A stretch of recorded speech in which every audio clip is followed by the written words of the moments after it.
شهر رمضان الذي أنزل فيه القرآن هدى. بسم اللہ والحمد للہ والصلاة والسلام علی رسول اللہ وبعد. مشاہدین کرام السلام علیکم ورحمۃ اللہ وبرکاتہ. رمضان المبارک کی خصوصی نشریات کے سلسلے میں گزشتہ شب تراویح میں پڑھے گئے 21ویں پارے کا خلاصہ پیش کیا جاتا ہے. سورہ عنکبوت 20ویں پارے کے آخر میں ہم نے پڑھی اور اس کا جو باقی حصہ ہے وہ سورہ اس 21ویں پارے میں وارد ہے. اس کے علاوہ دوسری جو صورتیں اس پارے میں وارد ہیں وہ سورہ الروم ہیں، سورہ لقمان ہے، سورہ السجدہ ہے، سورہ الاحزاب ہے. یہ ساری کے ساری صورتیں باقی اس پورے پارے کے اندر بیان ہوں گی اور اس کا مختصر ترین خلاصہ آپ کی خدمت میں پیش کیا جائے گا. سورہ عنکبوت کا جو باقی ماندہ حصہ ہے اس میں اللہ تعالیٰ نے جن چیزوں کا تذکرہ فرمایا اس میں ایک خاص بات یہ ہے کہ جو آیت نمبر 45 سے شروع ہوتا ہے اس میں اللہ تعالیٰ نے قرآن کریم کی تلاوت اور نماز کی پابندی کا حکم دیتے ہوئے یہ نماز کا فائدہ یہ بتایا ہے کہ نماز جو ہے وہ بے حیائی سے اور برائی سے روکتی ہے. ان الصلاۃ تنہی عن الفحشاء والمنکر، کہ بے شک نماز برائی اور بے حیائی کی چیزوں سے انسانوں کو روکتی ہے. اور یہ سوال ہمارے لیے پیدا ہوتا ہے کہ کیا واقعی ہماری نمازیں ہمیں برائیوں سے بچاتی ہیں؟ امام ابو العالیہ رحمہ اللہ فرمایا کرتے تھے کہ نماز میں 3 ارکان یا 3 چیزیں جب تک نہ ہوں وہ نماز انسانوں کو کسی بھی اس میں کسی طرح کی تبدیلی بھی نہیں لا پاتی. ایک ہے اخلاص اور دوسرا ہے خشیت اور تیسرا ہے ذکر اللہ. تو جن لوگوں کی نمازیں ان چیزوں سے خالی ہیں یقیناً ان کی نمازیں ایک عادت تو ہو سکتی ہیں لیکن وہ عبادت کی جو روح کی جو انسان کی زندگی میں تبدیلی لاتی ہے وہ کم چیزیں آتی ہیں اس میں. اس کے بعد اس میں رسول کریم صلی اللہ علیہ وسلم کی صداقت کی کچھ علامات بیان کی گئی ہیں اور اس میں ایک یہ ہے کہ آپ امی تھے، پڑھے لکھے نہیں تھے، اور آپ کا امی ہونا جو ہے یہ اس بات کی دلیل تھی کہ جو قرآن کریم عظیم ترین معجزہ آپ کے اوپر نازل ہوا ہے یہ ایک ایسے شخص کے اوپر کہ جو نہ لکھنا جانتا ہے نہ پڑھنا جانتا ہے اور اس پر نازل ہوا ہے. یقیناً یہ اس رب کا کلام ہے کہ جس سے اس کو ڈائریکٹ جو ہے ودیعت ہوا ہے اور اس میں کسی انسان کی کوئی مداخلت نہیں ہے. لیکن اس کے باوجود قریش مکہ جو ہے وہ اپنی ہٹ درمی سے مزید اللہ کے رسول صلی اللہ علیہ وسلم سے معجزات کا مطالبہ کرتے ہیں، جبکہ اس سے بڑا معجزہ کیا ہو سکتا ہے کہ اتنی عظیم الشان کتاب ایک ایسے شخص پر نازل ہو کہ جسے نہ لکھنا آتا ہے نہ پڑھنا آتا ہے. اور پھر اس کے بعد جو ہے وہ آیت نمبر 51، 52، 53، 54 میں انہی چیزوں کا تذکرہ کیا گیا ہے. اور پھر اس کے بعد جو ہے جو متقی لوگ ہیں ان کا تذکرہ کیا گیا ہے آیت نمبر 56 سے لے کے 59 تک، کہ وہ اللہ کے راستے میں جنہوں نے ہجرت بھی کی اور دین میں آنے والے جتنے بھی مصائب ہیں اس میں ان کو صبر کی تلقین کی گئی ہے. اور اس کے بعد یہ ہے کہ جو لوگ بھی اللہ کے دین میں کے لیے اللہ کے راستے میں اگر ہجرت کریں تو اللہ تعالیٰ ان کے لیے آسانیاں فرماتا ہے اور ان زمین کے اندر ان کے لیے کشادگیاں لا دیتا ہے. اور آخر میں اللہ تعالیٰ نے اس کو ایک بطور اپنی سنت کے اور اپنے طریقے کے ذکر فرمایا کہ والذین جاہدوا فینا لنہدینہم سبلنا، کہ جو ہمارے راستے میں جو لوگ مجاہدہ اور محنت اور کرتے ہیں، کوششیں کرتے ہیں، ہم ان کو اپنے راستے کی طرف ہدایت خود دیتے ہیں. تو اس کے بعد پھر سورۃ الروم آتی ہے. سورۃ الروم جو ہے یہ بھی مکی صورت ہے اور اس میں 60 آیات اور 6 رکوع ہیں. اور قرآن کریم کا معجزہ ہونے میں اور برحق اللہ کی کتاب ہونے میں ایک بڑی چیز یہ ہے کہ اس میں کچھ ایسی پیشن گوئیاں ہیں کہ جو ہر اعتبار سے حرف بحرف اور سچی جو ہے ثابت ہوئی. چنانچہ اس میں ایک خاص بات جس سے ابتدا جو ہے سورہ الروم کی گئی ہے اس میں رومیوں کی ایرانیوں کے مقابلے میں فتح کی پیشن گوئی کی گئی ہے. اصل میں یہ تھا کہ رسول کریم صلی اللہ علیہ وسلم کی بعثت کے وقت دنیا میں 2 ہی بڑی طاقتیں یا سپر پاور تھے، ایک ایرانی طاقت اور ایک رومی یعنی قیصر اور کسریٰ کی سلطنت. البتہ رومی یعنی کسریٰ کی جو سلطنت یعنی اپنی اس کی ایرانی یعنی کسریٰ کی سلطنت جو ہے وقتی طور پر ان کو ایک غلبہ و اقتدار حاصل ہوا اور ہرقل روم جو ہے وہ بری طریقے سے شکست خوردہ ہو گیا اور داخلی اور خارجی انتشار کا شکار تھا. اس موقع پر اللہ تعالیٰ کی طرف سے جب یہ آیت نازل فرمائی، یہ صورت نازل ہوئی اور اس میں پہلے ہی اس بات کی الف لام میم غلبت الروم، اور یہ بتایا گیا کہ 9 سال کے اندر اندر ان کو دوبارہ جو ہے غلبہ حاصل ہوگا، اور یہ جو ہے ان ایرانیوں کے اوپر غلبہ پائیں گے۔ تو یہ مشرکین مکہ نے اس میں بہت زیادہ مذاق اڑایا، چونکہ مشرکین مکہ جو ہے اپنے آپ کو زیادہ قریب سمجھتے تھے ایرانیوں سے، اس اعتبار سے کہ وہ آتش پرست تھے اور یہ بت پرست تھے، تو یہ اپنے آپ کو عقیدے میں اپنا کسی نہ کسی حد تک شریک اور بھائی سمجھتے تھے۔ چنانچہ وہ رومیوں سے ایک طرح سے نفرت رکھتے تھے، لیکن اللہ تعالیٰ نے ان کی فتح کی پیشن گوئی کی، اور چنانچہ ایسا ہوا کہ اللہ تعالیٰ نے پھر وہ موقع لایا کہ صرف 9 سال کے اندر اندر جو ہے دوبارہ رومیوں کو اقتدار اور غلبہ نصیب ہوا، اور ایرانی جو ہے وہ بری طریقے سے مغلوب ہوئے، اور پھر اللہ تعالیٰ نے اسی جناب محمد رسول اللہ صلی اللہ علیہ وسلم کے عظیم صحابہ کے ذریعے انہیں جو ہے نہ صرف یہ کہ روم بلکہ ایران، ان دونوں بڑی سلطنتوں کو تباہ و برباد کر کے اسلام کے جھنڈے کو جو ہے ان کے اوپر قائم کیا اور ان کو مغلوب اور زیر کر دیا۔ اس کے بعد پھر جو دوسرے سورۃ الروم میں مضامین بیان ہوئے ہیں، اس میں حزب اللہ اور حزب الشیطان کا تذکرہ کیا گیا ہے کہ اللہ کا گروہ کون ہے اور شیطان کے گروہ کون ہے، اور ان کے درمیان جو ازلی طور پر ایک حق و باطل کا جو مارکہ ہے اس کا تذکرہ ہے، اور پھر یہ ہے کہ قیامت کے دن تک یہ اس مارکہ رہے گا، اور قیامت کے دن حزب اللہ اور حزب الشیطان الگ الگ اپنے انجام کے اعتبار سے ہوں گے۔ حزب اللہ کا انجام جنت ہے اور حزب الشیطان کا انجام جہنم ہے۔ پھر اس کے بعد جو ہے اللہ تعالیٰ نے اس صورت میں اپنے وجود اور اپنی عظمت و جلال کے دلائل کا ذکر فرمایا ہے، اور اس میں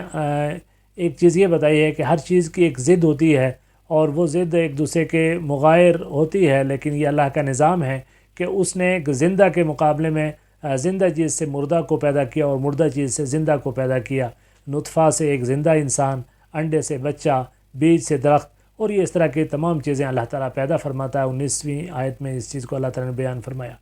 پھر اس کے بعد 20ویں آیت میں اسی طریقے سے حضرت آدم علیہ السلام کے ایک بے جان مٹی سے پیدا کرنے کا تذکرہ فرمایا، اور پھر اس کے بعد جو ہے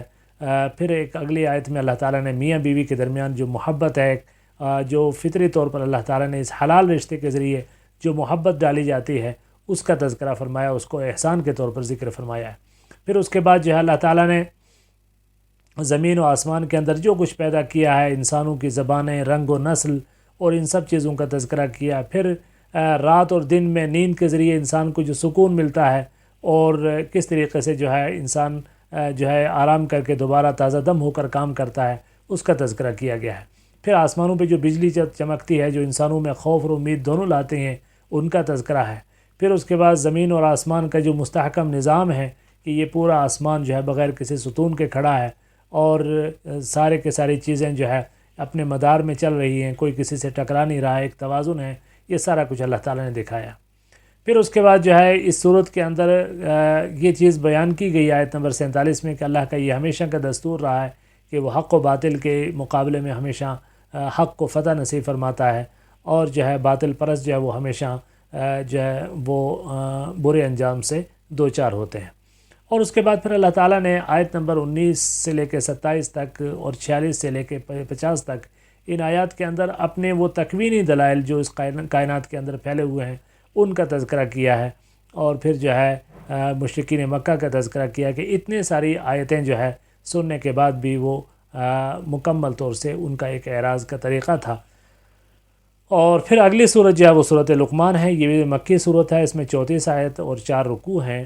اور اس کی ابتدا بھی قرآن کریم کے ایک معجزے کے تعلق سے تذکرہ کیا گیا ہے کہ یہ قرآن جو ہے یہ ایک انسانوں کے لیے ہدایت اور دستور کی کتاب ہے، اور پھر یہ ہے کہ انسان اس کے سلسلے میں 2 گروہوں میں تقسیم ہے۔ ایک وہ گروہ ہیں جو مومنین کا گروہ ہے، جو اس بات کی جو اس قرآن کریم میں نازل ہونے والے ہر حکم کی تصدیق اور تائید کرتے ہیں، اور دوسرا فریق کافروں کا ہے کہ جو تکبر سے اپنا منہ موڑ لیتے ہیں اور ایسے بن جاتے ہیں کہ جیسے انہوں نے کچھ سنا ہی نہیں۔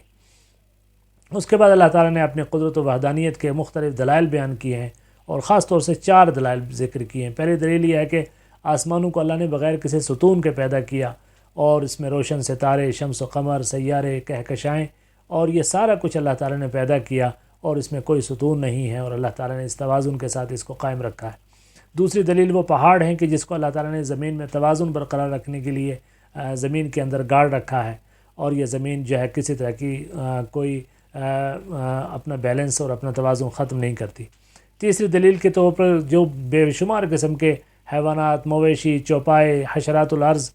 سمندر اور مختلف قسم کی جو ہے چیزیں جو اللہ تعالیٰ کی پیدا کردہ ہیں، ان سب کا تذکرہ کیا گیا ہے۔ اور چوتھی دلیل کے طور پر اللہ تعالیٰ نے اپنے بارشوں کے اس نظام کا ذکر فرمایا ہے کہ یہ بارشوں کا ہی وہ نظام ہے کہ جس کے ذریعے اس پوری کائنات کے اندر نہ صرف یہ کہ زندگی باقی ہے بلکہ تمام طرح کی اگر خوبصورتیاں باقی ہیں تو وہ صرف اس پانی اور بارش کی وجہ سے ہے۔ اور اس کے بعد اس صورت کے اندر جو ہے سورہ لقمان کے اندر ایک عظیم شخصیت حضرت لقمان کے حوالے سے ان کی کچھ وصیتیں ذکر کی گئی ہیں۔ یہ بلاد نوبہ یعنی سوڈان کے رہنے والے ایک بزرگ شخصیت تھے جو کوئی نبی تو نہیں تھے لیکن اللہ تعالیٰ کے ایک ہدایت یافتہ شخص تھے۔ چنانچہ ان کی کچھ جو نصیحتیں ہیں وہ اللہ تعالیٰ نے یہاں پر بیان فرمائی ہیں، اور ان میں پہلی نصیحت یہ تھی جو انہوں نے اپنے بیٹے کو کی تھی کہ اے بیٹا اللہ کے ساتھ کسی کو شرک نہ کرنا، شرک بہت بڑا ظلم ہے اور اس کا انجام تباہ کن ہے۔ آپ تصور کیجئے کہ جتنے بھی انبیاء گزرے ہیں ان کی دعوت کا بنیادی محور جو ہے وہ اللہ کی توحید اور شرک کی نفی ہے، اور اللہ کے نبیوں کے علاوہ بھی جن کو اللہ تعالیٰ نے حکمت عطا کی ہے ان کا بھی پہلا نقطہ یہی ہوتا تھا کہ اللہ کی توحید کے ساتھ کوئی کمپرومائز نہ ہو، اور شرک سے بڑی کوئی برائی نہیں ہے۔ چنانچہ لقمان بھی اپنے بیٹے کو پہلی نصیحت جو کرتے ہیں وہ شرک سے بچنے کی کرتے ہیں۔ پھر اس کے بعد جو ہے وہ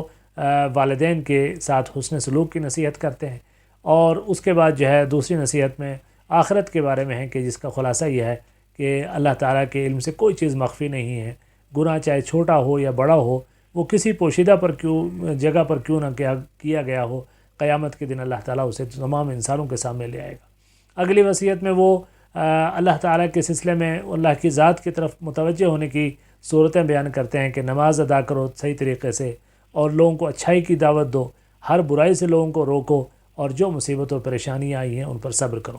اور اگلی وصیت میں جو ہے اپنے بیٹے کو تکبر اور فخر و غرور سے بچنے کی تلقین کرتے ہیں، اور اس سے اگلی وصیت میں اپنے بیٹے کو صحیح اخلاق کی طرف متوجہ کرتے ہیں کہ جب اپنی چال میں ایک میانہ روی اختیار کرو، بولتے وقت اپنی آواز کو پست رکھو۔ تو یہ 12 سے لے کر 19 آیت نمبر تک جو ہے یہ سارے کے سارے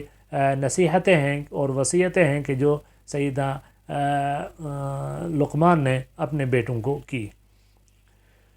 اس کے بعد پھر اگلا جو مضمون اس میں آتا ہے اس میں مشرکین کی تردید ہے، اور شرک کے توحید کے دلائل کا مشاہدہ کرنے کے باوجود جو لوگ جو ہے شرک پر مصر ہیں ان سے اگر یہ پوچھا جائے کہ یہ بتاؤ کہ زمین و آسمان کو کس نے پیدا کیا ہے، تو وہ بھی اس کا اقرار کرنے پر مجبور ہو جاتے ہیں کہ اس کو اللہ تعالیٰ نے ہی پیدا کیا ہے، لیکن اس کے باوجود وہ شرک کرتے ہیں۔ اور پھر اس صورت کے اختتام میں سورہ لقمان کے اختتام میں اللہ تعالیٰ نے اپنے 5 مغیبات کا ذکر کیا ہے،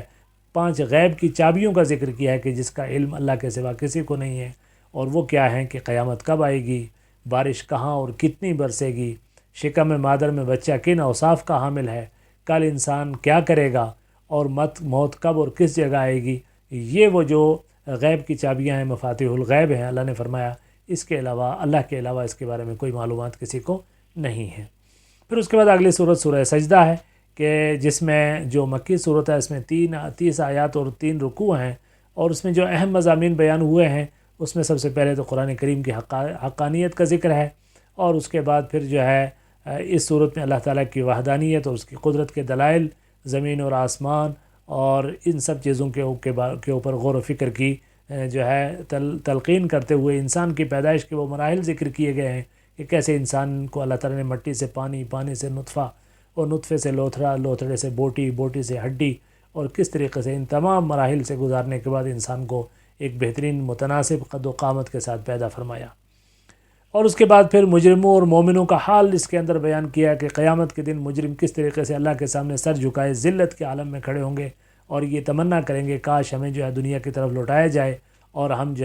ہم دوبارہ نیک عمل کریں۔ اسی طریقے سے مومنوں کا حال بیان کیا گیا ہے کہ وہ کس طریقے سے اللہ تعالیٰ کے سامنے عاجزی اختیار کرتے ہیں، اور ان کے پہلو بستروں سے جدا ہو کر اللہ کی راتوں کو وہ جو ہے عبادت کرتے ہیں۔ اور پھر اللہ تعالیٰ نے ان کے بارے میں فرمایا کہ فَلَا تَعْلَمُ نَفْسٌ مَّا أُخْفِيَ لَهُم مِّن قُرَّةِ أَعْيُنٍ، کہ کسی نفس کو یہ نہیں پتہ کہ قیامت کے دن اللہ تعالیٰ نے ان کے لیے آنکھوں کی ٹھنڈک کے کیا سامان رکھ رکھے ہیں۔ چنانچہ قیامت کی جتنی بھی جو ہے یہ بے ریا قسم کی عبادتیں ہیں، اس کے نتیجے میں اللہ تعالیٰ نے ان کے لیے قیامت میں اور جنت میں جو کچھ تیار کیا ہے، ان کے نام، ان کے صفتیں جو کچھ بیان کی گئی ہیں، وہ صرف ایک علامت ہے۔ اصل تو یہ ہے کہ ما لا عین رأت ولا اذن سمعت ولا خطر علی قلب بشر، کہ اللہ نے فرمایا کہ میں نے اپنے بندوں کے لیے وہ کچھ تیار کیا ہے جسے نہ کسی آنکھ نے دیکھا، نہ کسی کان نے سنا، نہ کسی دل پر اس کا گمان گزرا۔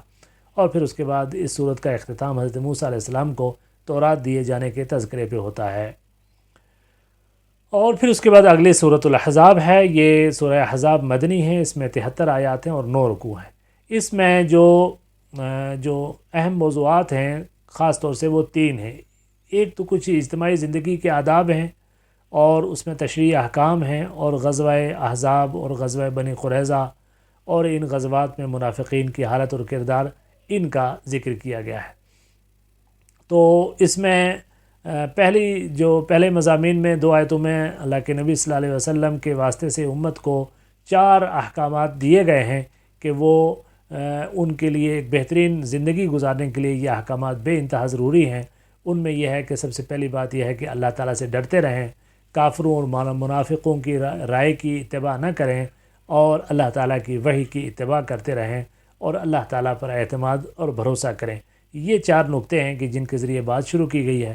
پھر اس کے بعد دوسرے موضوع جو ہے اس میں زمانہ جاہلیت کے کچھ عقیدے اور ان کے عادات کی تردید کی گئی ہے، اور اس میں جو ہے ان کے جاہلانہ خیالات کی جو ہے تردید کی گئی ہے۔ اور وہ کہا کرتے تھے، ان میں سے کچھ لوگ کہا کرتے تھے، ایک آدمی ان میں سے یہ دعویٰ کرتا تھا کہ میرے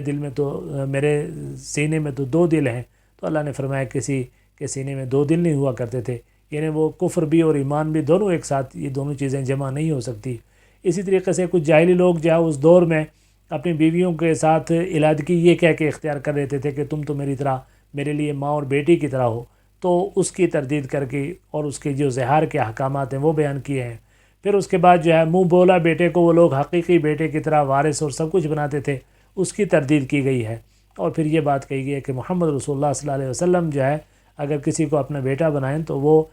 حقیقی بیٹا نہیں بلکہ اللہ کے رسول تو تمام امت کے جو ہے روحانی باپ کا درجہ رکھتے ہیں، اور اس اعتبار سے کسی کو بھی ہم اللہ کے رسول صلی اللہ علیہ وسلم کا اس طرح کا حقیقی بیٹا قرار دے کر آپ کی وراثت کا حقدار قرار نہیں دیا جا سکتا۔ اور اس کے بعد پھر 19 آیات کے اندر جو ہے غزوہ احزاب اور غزوہ بنو قریظہ کی تفصیلات بیان کی گئی ہے۔ غزوہ احزاب 5 شوال کو شوال کے مہینے میں سن 5 ہجری میں درپیش آیا تھا، اور مشرکین نے مکہ کے تقریباً 10 سے لے کے 15,000 جنگجو اور مدینہ کے جو بنو قریظہ اور بنو نذیر اور یہ جو یہود تھے ان سب کی سازشوں سے اور دوسرے قبائل جمع ہو کر مدینہ کے اوپر انہوں نے چڑھائی کی۔ 1 مہینے تک انہوں نے مدینہ کا محاصرہ رکھا، اور رسول کریم صلی اللہ علیہ وسلم نے انتہائی تنگ دستی اور عسرت کے عالم میں مدینہ کا آپ نے اور آپ کے ساتھیوں نے دفاع کیا انتہائی پامردی کے ساتھ۔ پھر اللہ تعالیٰ کی نصرت آئی، اور سب سے پہلے تو یہود میں اور مشرکین میں پھوٹ پڑی، اور پھر اس کے بعد جو ہے اللہ تعالیٰ نے آندھیاں بھیجی، ان کے اوپر خوف طاری کیا، یہاں تک کہ وہ کوئی بھی مقصد حاصل کیے بغیر وہاں سے مدینہ سے بھاگ کھڑے ہوئے۔ اور پھر اللہ تعالیٰ نے جو ہے اس کو اللہ کے رسول صلی اللہ علیہ وسلم نے پھر اس جنگ کے ختم ہونے کے بعد جو ہے بنو قریظہ کے یہودیوں کو جو انہوں نے جو ہے غداری کی تھی، وہ جو معاہدہ تھا مدینہ کے مشترکہ دفاع کا، اس کی جو مخالفت کی تھی، چنانچہ ان کے ساتھ ان کو سزا دی، اور ان کے ساتھ جو ہے ان کو عبرتناک قسم کی سزا دی۔ پھر اس کے بعد یہ وہ چند مضامین تھے کہ جو اس صورت کے اندر